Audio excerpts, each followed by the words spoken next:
to take it into more kind of a Buddhist thought, where does a lot of our suffering come from? It comes from this idea that we're not accepting reality, that we're not accepting circumstances that maybe we don't have any control about. Certainly a key theme for the Stoics as well.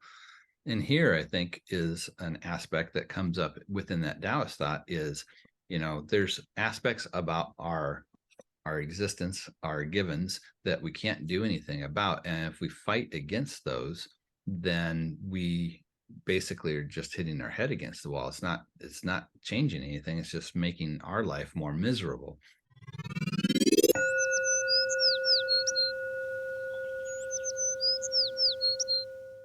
So welcome to Kinship Cafe. I'm your host, Jim Jones, and so excited you joined us today. Let me go ahead and start sharing my screen here. All right, are you guys seeing my screen okay? Yep. Yes. Perfect. Okay, well, today we're going to jump into chapter 8, and this is, hey, Marklin. Hi. Welcome back. Thank you. Good to be back. So we're going to start with chapter 8 today, and this is a fun one because it brings up one of the lines that's kind of familiar if you're a Bruce Lee fan.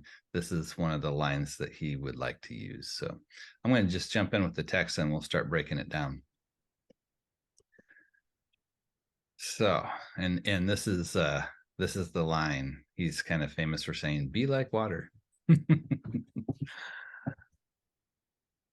So best to be like water. And I'm actually going to just kind of add a couple of thoughts here while we're on this screen about this first line. So what's getting translated here as best to be like is a word that, and we'll get to the actual Chinese character in a moment, but it has kind of a variety of ways it could be translated as either good or virtue or excellence. And it's also preceded by the word that means above or superior. So it's kind of like this idea of the best good or what's most excellent. And here it is saying that the best or the most excellent is to be like water, but it can also less frequently get translated as the virtuous person is like water, because it could be implying that there's a person that's here that's being talked about as opposed to just simply talking about water. That's not the majority of ways it's taken. It's normally taken as water as the subject. So we'll just kind of continue with that for right now. Best to be like water, which benefits the 10,000 things and does not contend. It pools where humans disdain to dwell, close to the Tao. Live in a good place, keep your mind deep, treat others well, stand by your word, keep good order, do the right thing, work when it's time. Only do not contend and you will not go wrong. And again, this is the Addiss and Lombardo translation.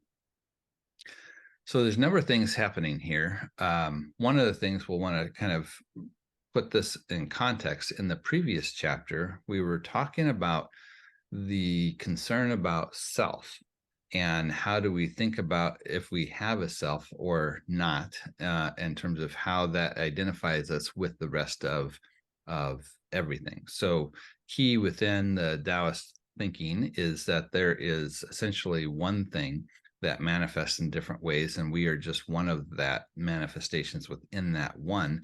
And so we can maybe say that it becomes more complicated in terms of where we draw the lines around anything, and that when we think about something as individual, it's almost kind of a misconception because nothing can really exist by itself. Everything is heavily interdependent on everything else, essentially, in the universe for what is here right now to actually be here. So then the question kind of ends up is, if we don't think of, and we probably need to kind of shift our thinking on terms a little bit. So whereas we were talking about this question of self last week, I want to use self in terms of thinking about the locus of our experience. Where do we experience things from? But make the distinction rather than self around the idea of individual. If we don't think of ourselves as individual, if we don't think of ourselves as autonomous, then what is it that we do? How do we actually act in the world? And this chapter is really trying to get at that question.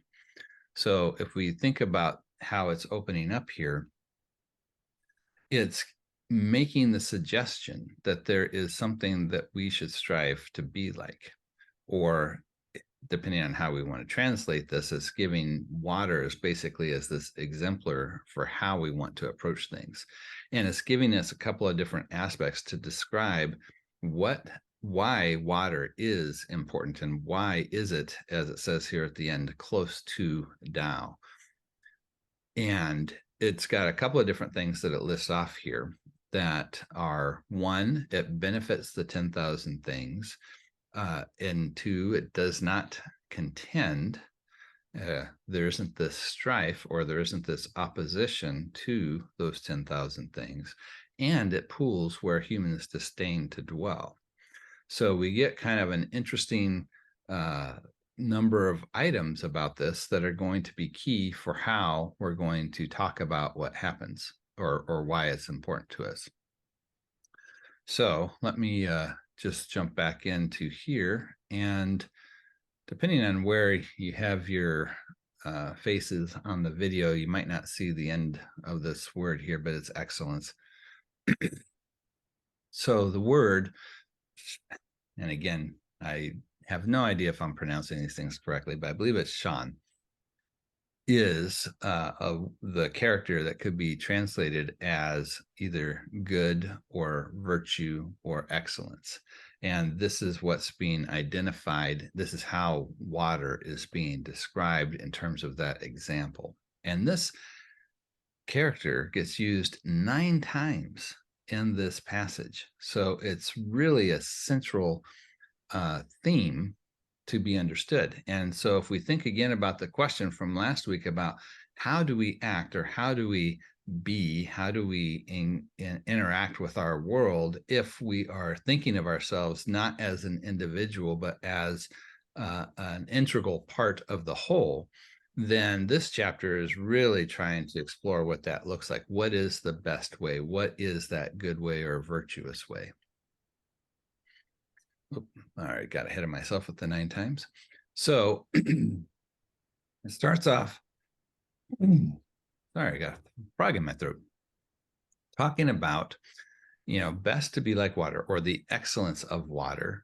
And then it actually turns around and says in the very next line in the original Chinese, that the excellence of water is that it benefits the 10,000 things. So right off the bat, it's using it twice.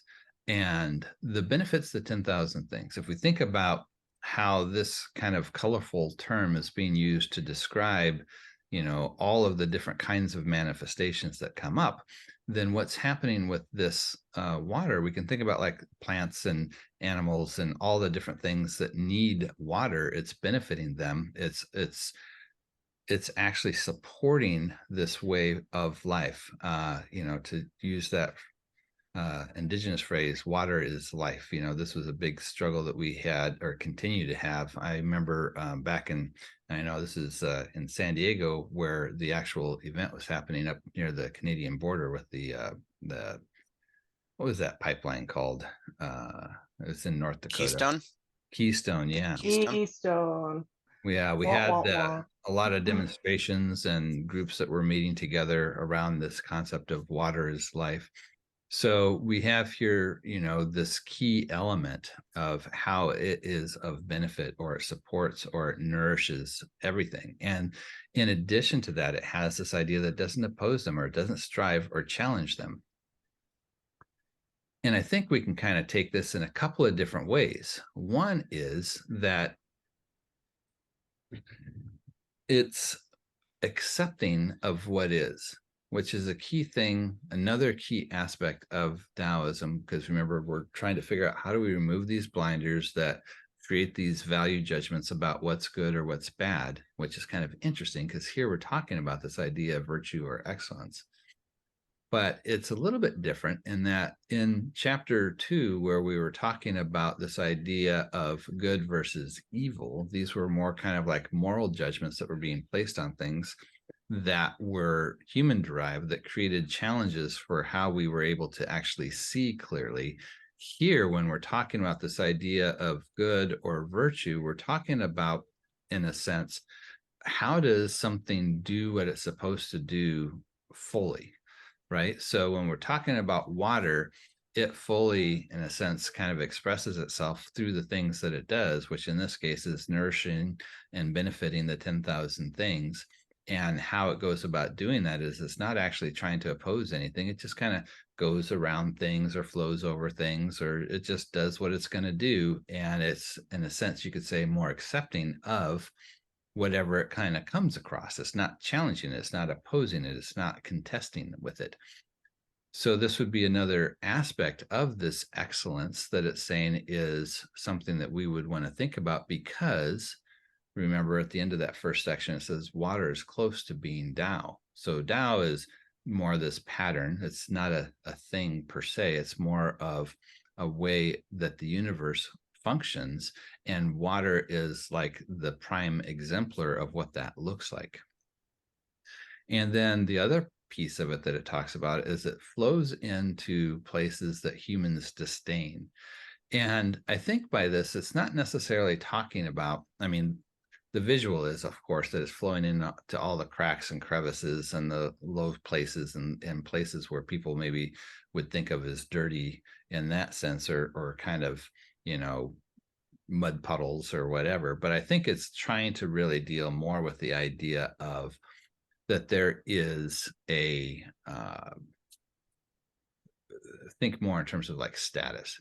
So humans are usually trying to vie for, higher positions, higher authority, higher respect, and we think in terms of up, whereas water is settling low. So it's kind of the reverse, that humans are not interested in being in the low positions. They're always trying to figure out how can they get elevated. And so here it's taking on more kind of a humble approach to things by settling into these lower places that normally are the areas where humans are trying to get out of to go above.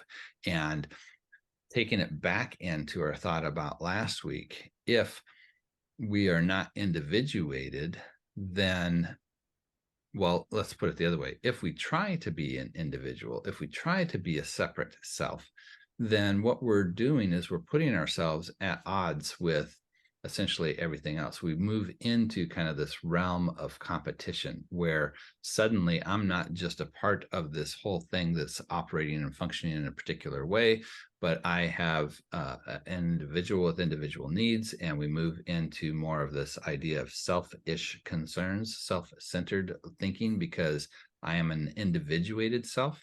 And that cuts me off then from recognizing that interdependence, which is that source of where I actually come from.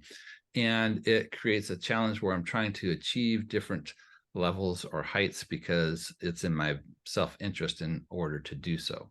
So if we reverse that and get back into recognizing our interconnectedness, then this idea of status kind of changes. There's still never an equality between relationships, and we'll talk about this in a little bit, because everything is uniquely whatever it is. And as we've talked about many times, the different types of skills and gifts and qualities that individuals have, most of that is givens, things that we simply kind of receive that we didn't actually choose and didn't actually have a hand in creating. They were things that happened to us. And so we want to not, in a sense, get a big head about those things. We want to recognize and understand what our excellence is, what our virtues are, what we're able to do well. And those are important, but we recognize that we're not, in that sense, kind of self-made. We are a part of this ongoing larger connection. So here water is demonstrating that, and that it's not too good to settle into these low places. It's just part of what it does naturally. Maybe I'll pause for a second there and see if there's some thoughts that you guys have on this first opening section. One one small thing is that water is also able to get into these places that a human would, I mean, just physicality. Water is able to get into places and do things that a human would not be able to do. And so it's very versatile and dynamic. So that might be a small piece of what they're also saying here. Yeah, certainly. Anytime you have, a metaphor, it's not going to be 100%, right? It's trying to paint a picture in kind of broad strokes of, if we're trying to figure out how do we become more like Tao or move in harmony with Tao, then water becomes kind of a good example, because one of the things it does is it seeks low places instead of high places, which would be contrary to the human desire to do exactly the opposite, right? So that it obviously moves in ways that humans don't move. And so it's not going to be an exact parallel, but it's trying to give us this sense of, how do we think about this natural interaction with our environment as opposed to more of a constructed human way of thinking about it. Any other thoughts on it? It's interesting to me that that's the part that they connect, saying is like the Tao. The water nourishes everything without trying, and it goes to it just flows to where it goes, which ends up being the low places. And so it's like the Tao. And so what happens in my mind is I go, okay, flowing with and rolling along. How is that like the Tao, and how do I connect with that? Yeah. I don't know if you recall earlier, we talked about another Taoist story that I like a lot. It had to do about this man who had to bring something across the river in his boat, and it was kind of foggy out. So he had the light on front of his boat, and he starts to head out carefully across, and he sees in the distance another boat that's kind of coming towards him. And so he wants to, give them some notice. Hey, I'm over here. So he kind of shouts out, watch out, I'm over here. But the boat doesn't seem to take course. And so he starts to get a little bit agitated, like, why aren't they paying attention? And boat keeps coming closer. So he starts yelling at them a little bit more intensely, hey, I'm over here, watch out. But they keep coming, and now he's getting kind of incensed. What kind of pilot of this boat is doing this? Doesn't he care about what's going on? We're both going to potentially drown out here, if we crash into each other. And eventually the boat gets close enough that he can see through the fog, and there's nobody actually in the other boat. It's just kind of drifting along on the currents of the water, right? So thinking about how water is working here. And immediately it kind of zaps his anger, because all this time he was thinking there was somebody in that other boat who was intentionally trying to do something that was going to cause harm, which was causing all this anger. And he realizes as soon as there wasn't anybody in the boat, there was no reason to be angry. All the anger dissipates. Now, the Taoist in the story, this comes out of Xuanzi, is basically going to say, you want to be like that empty boat, because that's going to be the kind of thing where, you're not going to incur that kind of anger from other people, because there won't be anything for them to get angry about. But I think the larger meaning, and maybe a way that we might want to take it from more of a naturalist perspective, is to say everybody's an empty boat. The current, the Tao, is something that you don't really have a choice to follow. It's just what is happening, and you're almost, in a sense, kind of along for the ride. So here we've got this idea of, we can't, in a sense, go against the Tao, in the sense, like if we think of gravity as one of these, rules or laws of the universe. We can't go against it as much as we want to. However, we can accomplish things like flying or going into space if we learn how to work with it. If we understand that it's there and we understand how to work in cooperation with it, in harmony with it, then we can accomplish different kinds of things that we want to do. So here, there's no way to really go against that flow. But what happens if we work with it? And what happens if we try to work against it is we're just banging our head against the wall and maybe causing other kinds of disruptions in our life or people around us by trying to go against something that you can't go against. So this would be kind of the thought with that self as an individuated self. You're never going to change the fact that you're actually fully integrated with everything around you. You're never going to get past your need for oxygen or food or water or the fact that you're on the ground. Those things are all going to be essential for what it means to actually be alive. But if we fight against it as though we're not a part of this system, we're just going to create trauma for ourselves and for others.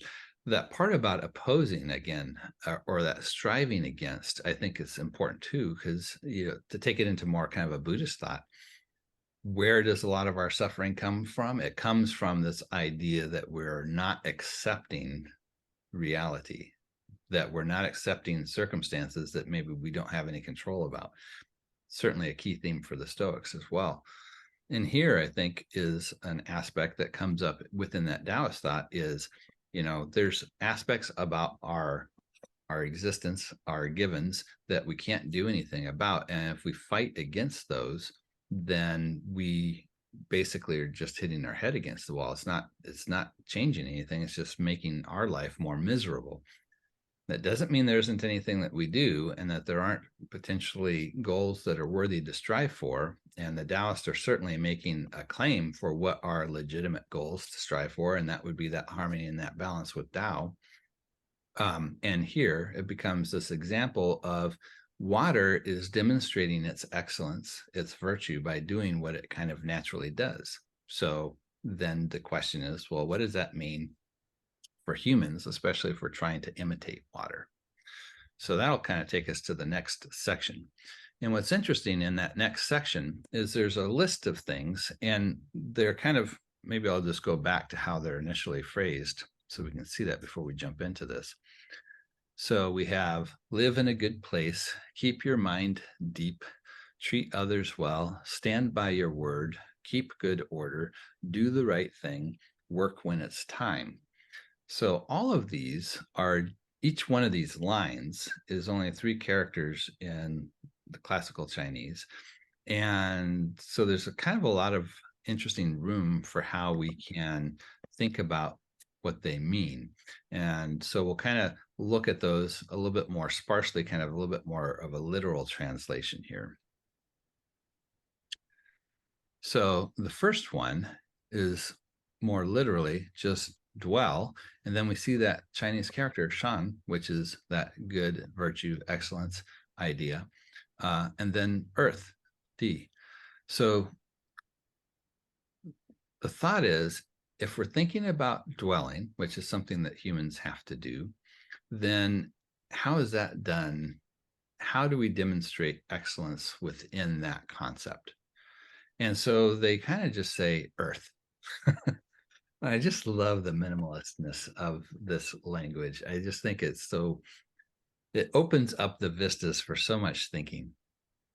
So if we think about earlier, it was talking about water, and it was talking about, settling into these low places. If we think about earth, it's kind of also gives us this idea of kind of like more humble, or we might think of this idea of kind of like close to the earth, right? So in dwelling, we demonstrate excellence by, staying close to the earth.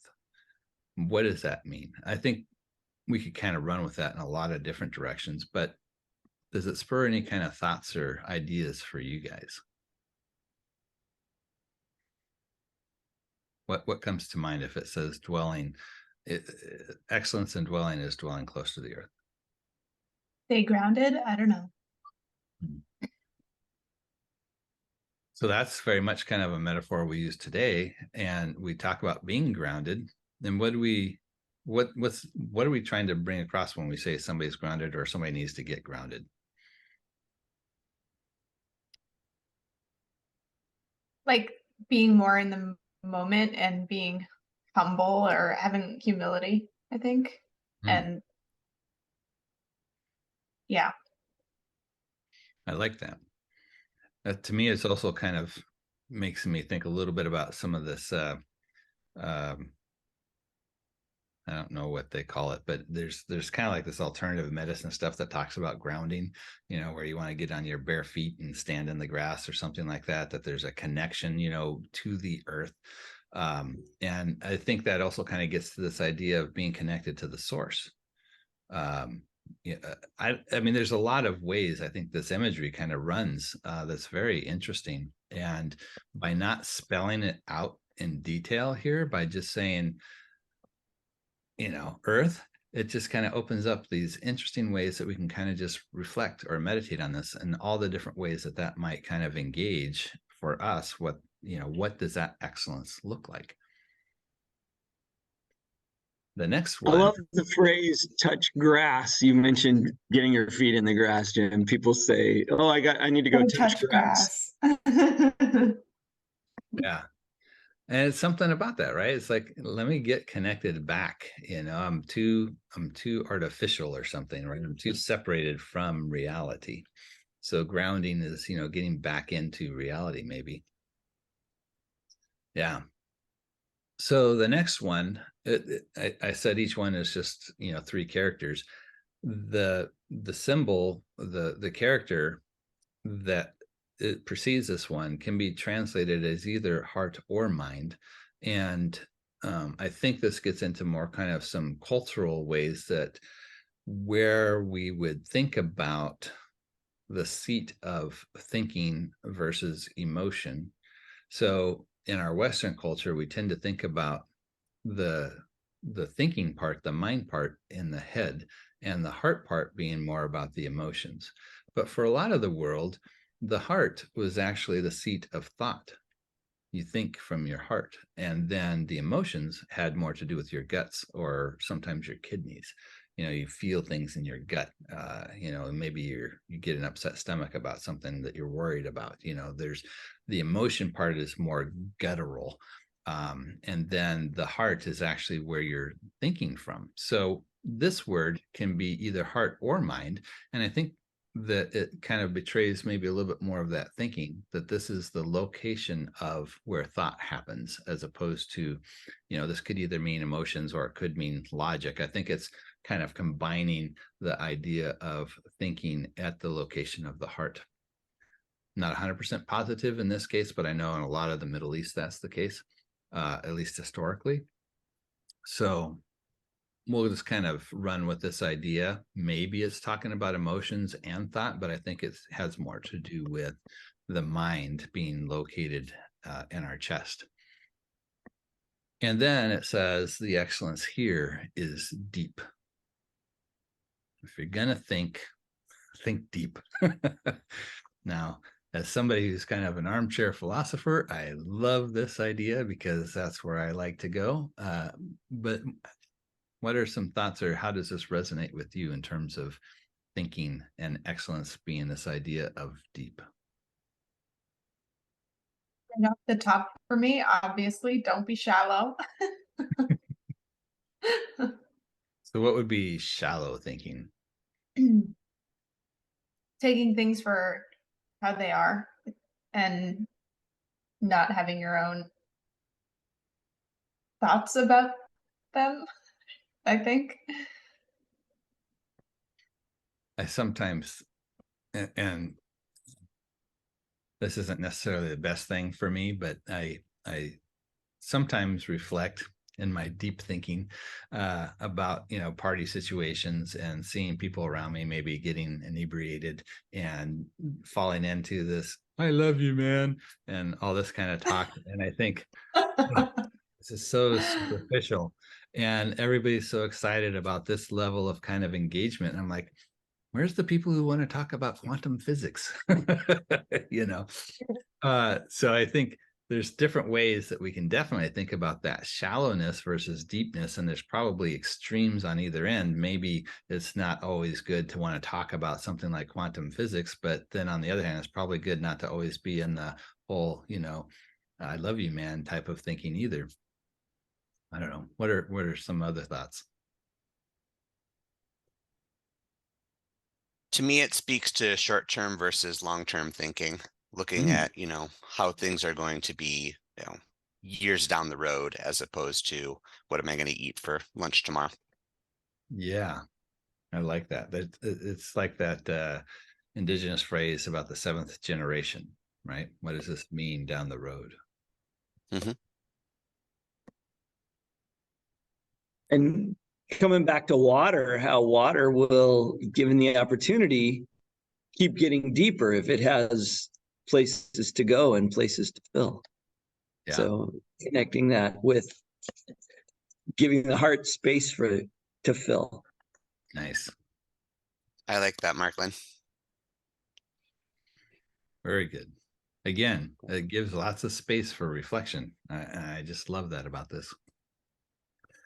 So then when we think about companions or relations with other people, what is the excellence? Is this idea of kindness. We need so much of this in our world today. And this is kind of interesting because a couple of chapters back, in chapter 5, we had the very interesting discussion about how heaven and earth are not kind, and therefore the sage is not kind. It's actually the same word here that's being used, but I think it's taking it from a little bit of a different perspective. So the heaven and earth not being kind was a lot of this idea of impartiality, that the idea of being able to demonstrate kindness versus not kindness is really restricted to kind of more of a human level, where there's this idea of intention that comes into play. And so heaven and earth, because there's not really any intention there, it's a category mistake to talk about, kindness, that there's a benevolent universe. That doesn't really compute, right? So they would say, in the sage, in that same sense, is trying to be impartial, not using those categories in ways that are inappropriate. But then within human interaction, where there is intention, there is this question about, are you going to be demonstrating kindness or not? There's another way that kindness has been used to demonstrate more of a responsibility to a particular clan, either your own or kind of a respected or elevated clan, right? So like the ruling class, and what is your obligation there? And I think that's another key thing that we saw in chapter 5 that was being challenged. So here, I think it's bringing out another aspect of it is, how do we, in relationships between one another, irrespective of, let's say, title or class, how do we demonstrate that kindness? Or what is the most excellent thing that we can do in those relationships? And here it's kind of bringing forward this idea of kindness or compassion. I'm going to go to the next one unless somebody wanted to jump in on this one. I was just going to say it's an interesting sort of thought process to realize that like the natural order of the world is just not kind. Like kindness doesn't sort of exist in that concept, and that thinking along those lines, kindness is a human construct, which I guess arguably could be a good or bad thing depending on how you want to look at things. But it's like, we know the world and the cosmos are harsh because it's a natural order, and so we developed this concept of kindness to kind of bring us together against the harsh realities that sometimes exist in the world. Yeah, for sure. Any other thoughts on that? Well, let's grab the next one then. So if you're going to speak, what is the most excellent thing? Is to be truthful. Speak truth. And this is really if we think about, like, again, this status concern, how do we elevate ourselves? Speaking truth becomes kind of a secondary thing, because we need to maybe cover up our faux pas or represent them in a different way that puts them in a better light. And we need to maybe kiss the ring, so to speak, of those above us in order to get to where we need to go. Within the biblical tradition, you've got this role of the prophet, who's the main concept there was this idea of speaking truth to power. You had this risk that you take in being able to speak that kind of truth, because power can retaliate, right? So truth speaking is something, when you get into a hierarchical kind of structuring of life, is one of the things that suffers greatly. And we can definitely see this happening in a lot of our political life today, at least in the US. I know some of you are in Canada. I'm not as familiar with how things are over there, but here we definitely suffer from an absence of truth telling. Any other thoughts on this one? I'll just say it's the same in Canada. We have the, maybe not quite to the scale, but it's, yeah, same thing. Jim, it kind of seems that these are building on each other. Dwell on the earth, think deep thoughts, be kind, kind of builds into speaking the truth. Like, take the first three into account as you're, doing number four. They kind of flow or build into each other, is kind of a progression that I'm seeing. Yeah.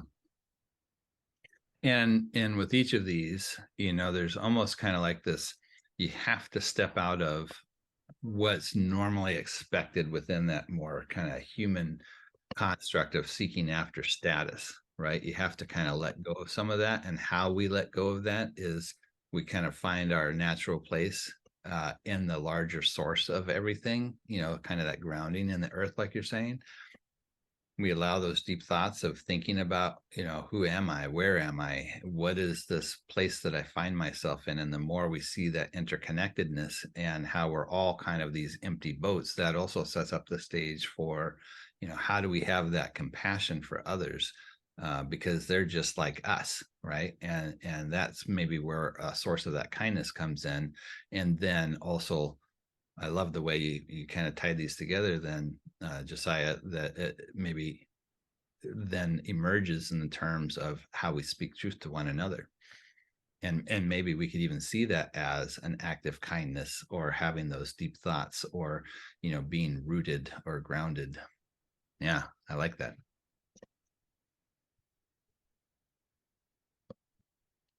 So then we have politics, or we could say governing, maybe would be more appropriate for how they would have used it. What is the excellence with that? And they would say there's this idea of order. Now, I would probably, my guess here is that when they're talking about order, it's not simply, how well do we enforce any particular kind of order, but it has to do with order that is in relationship to kind of the natural ordering of things. That would be kind of the goal with this idea of governing, is that we want to mimic kind of the natural order, and that would be where that excellence comes from. Again, there's a lot of space here for what do they mean by order. That would be my guess based on other things that we've seen. But what are your thoughts on the political aims, or the management or governing aims? I would agree with that, Jim. For politics order, I would say it may even be governing justice, or natural justice, natural order. Kind of like you were saying, to do what is right, or what is normal, or what is natural, and to govern that way in doing what's right.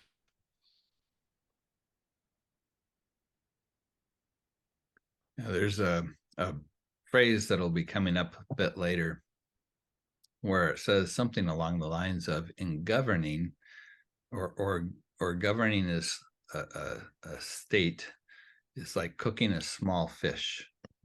In other words, you don't mess with it much. You fuss over it too much, it's just going to fall apart and you're going to make a mess. You have to be very subtle in how you cook a small fish.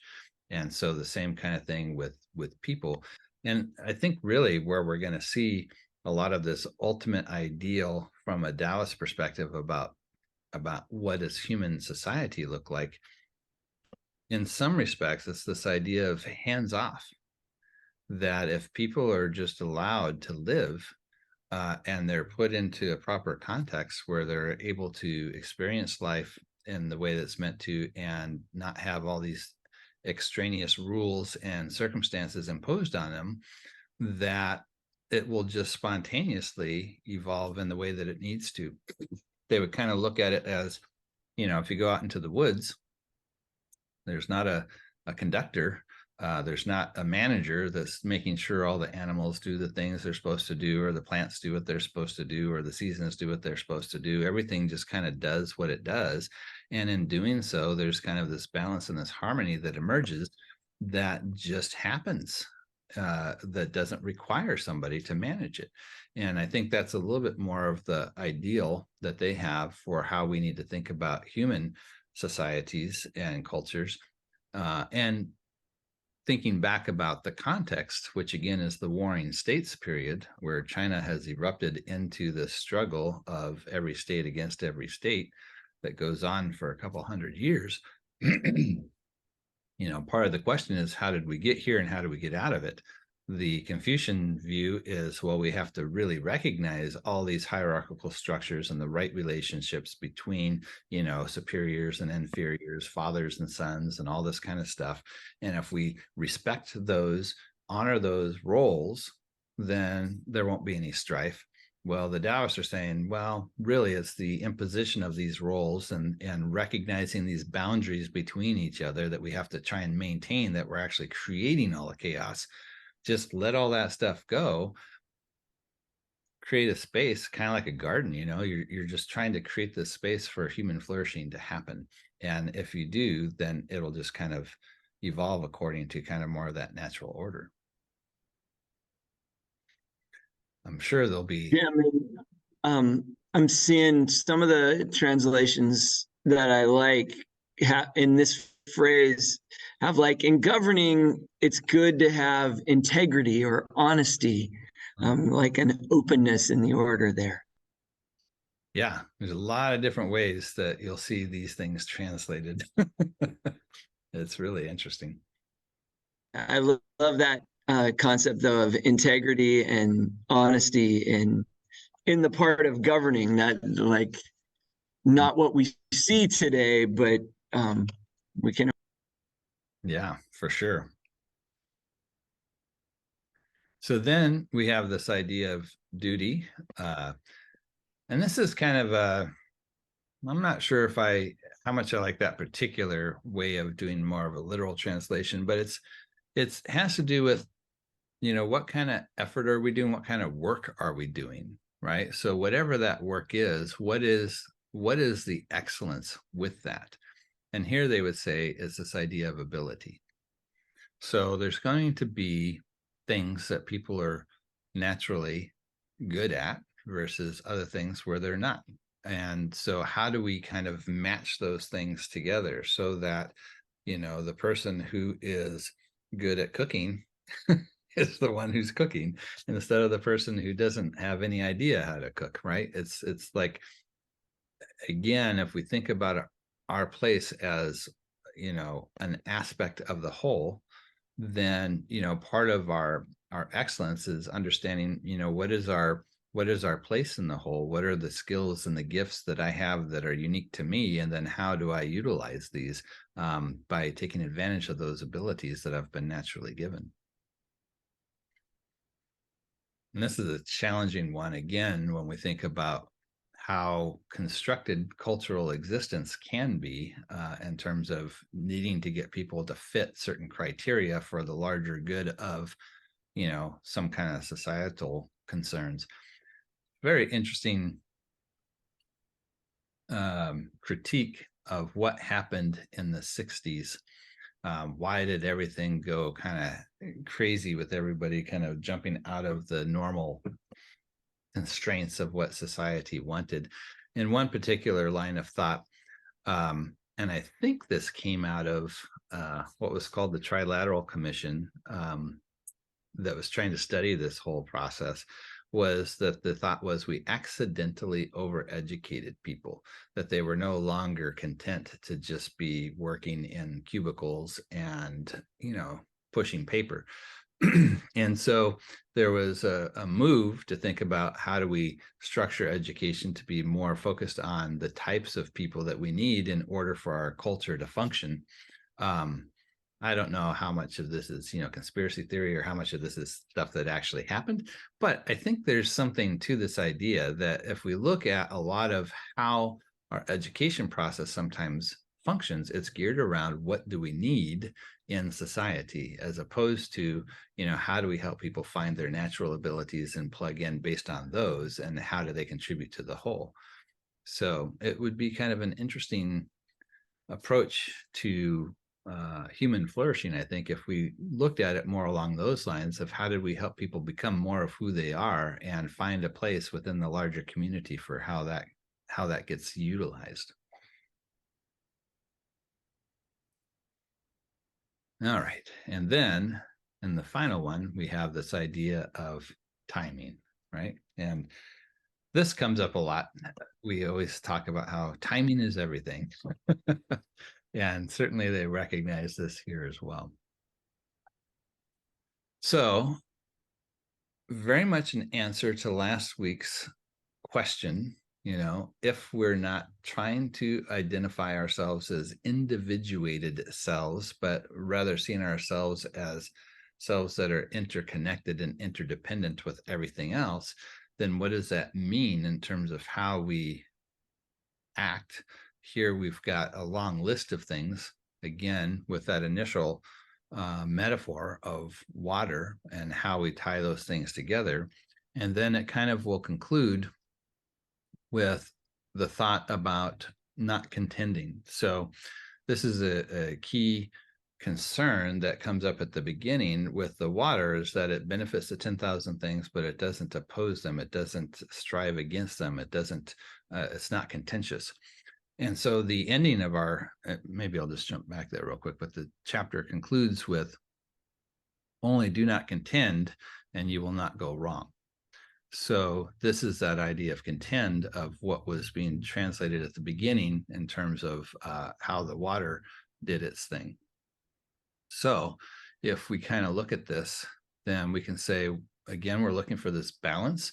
How do we bring about this harmony between all the different relationships, whether we're talking about people, but also the rest of our environment, in whichever way we understand that, with, the animal life, plant life, and just, all the other stuff in between.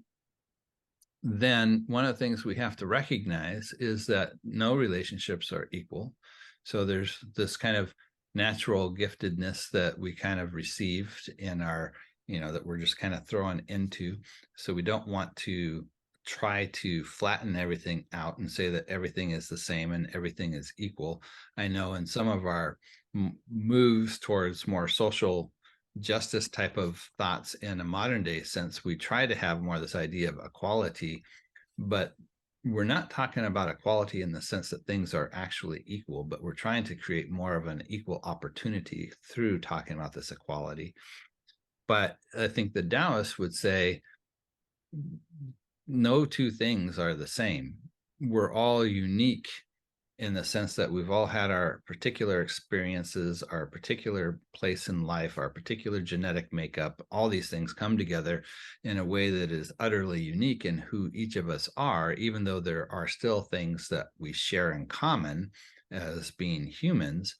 There's always going to be things that we don't want to think about as necessarily equality. So even at the most basic level within a family, there's parents and there's kids, and there's an imbalance. There's a hierarchy that's very natural there, in the sense that, children are children. They're still growing, they're learning, their brains don't even fully develop until they're like in their 20s. And the parents obviously have responsibilities in terms of how do we care for this thing that is unable to care for itself. So those types of inequalities still exist throughout. The question is, how do we think about balance and harmony, even though there is these differences? And so this is that word then, and I believe it's zhong is how this is pronounced, or zhong. It's got kind of a J sound at the beginning. But anyway, it's this idea that contend or oppose, or we could even think about coercion or coerce. And that this is where that the threat to all this comes into play, right? So how do we work to have that balance and that harmony? Well, we have to recognize that when we find ourselves in these unequal relationships, that we're not taking advantage of those through this idea of coercion or contending or opposing. And part of how we get to trying to have that state of mind is, again, recognizing, I didn't do this in the sense that, there was nothing that I could have done or did do to determine how tall I was going to be. It's just a given. And the more that we see all the different aspects of our lives in that light, then the harder it is to think that I deserve more than this other person because I have this capability or I have this particular trait. We start to recognize we're all empty boats and that we're all kind of in this human experience together. So even though we have different gifts, how do those gifts come together for the benefit of the whole? How do we see each other as part of that larger connection? And then if we can bring that to mind, it makes it a lot less likely that we're going to utilize our differences for that opposition and that coercion if we can really keep that front and center. And I got to remember if there's, that's basically the end of what I had there for materials. What are your thoughts? We got a couple minutes left. Jim, if all the boats are floating along in the water, is the Taoist theory that the boats would naturally fit together, flow together, work together? Like if there was 10 boats and all the boats were just floating along in the water, is the Tao kind of approach or theory that would be ideal? So the reason the boats would come into conflict with each other is if they're trying to go essentially kind of against the stream, right? If they're going against the flow. If they're all flowing in the same way, then they're all kind of flowing in the same way. We got to be careful with some of the analogies in terms of how far we take them, right? Because then you could say, well, what happens when they hit the rapids and there's rocks and they crash into rocks? Well, we could also talk about how, that's maybe part of how we experience reality too. There is loss. We don't live forever. There's, people get hurt and get sick and die. So yeah, we could look at them from a couple of different perspectives, but I think the key thing here is it's saying, if we're all understanding the fact that we were kind of thrown into, this is kind of using more kind of the existentialist language, that there's this idea of thrownness, that we're kind of thrown into life in a particular context that we did not choose, with sets of abilities and features and attributes that were not of our making, and then we're somehow kind of now have to do something with this. So the more that we recognize that everybody is in that same boat, in the sense that we're all thrown into life and we don't have any choice or option in that, then it opens up the doors for that greater compassion, where we can see, they're not necessarily out to get me. There's things that have happened that have progressed in that person's existence that maybe brought them to this point, and maybe some of those things were quite horrific. It's not to say that we want to just allow any kind of behavior within our communities and our culture, but we have different ways of understanding how this maybe more deviant behavior arises. And perhaps that gives us an ability to have a greater compassion for it, even if we still have to find ways to restrain it, because there is still this kind of I am not individuated. I am part of a whole, and as part of a whole, we have to work together, right? So there's unfortunately a lot that we could tackle right here, but we're not going to have time to do it right this second. But yeah, it's there's a lot. I think that they would say that the more we can actually create a context in which people can naturally do what people naturally do, the better off we would be. So we'll have to bring it to a close with that. And I want to thank everybody for joining Kinship Cafe today. And if you are watching and you'd like to be a part of this discussion, you can join us at www.kinship.cafe and register for the email, and you'll get the links so that you can be a part of our discussion. We'd love to have you. And thank you all for being here. Thanks, Jim. This was great. Thanks, Jim. Thank you all. See you next time. Thanks, Bye. Jim.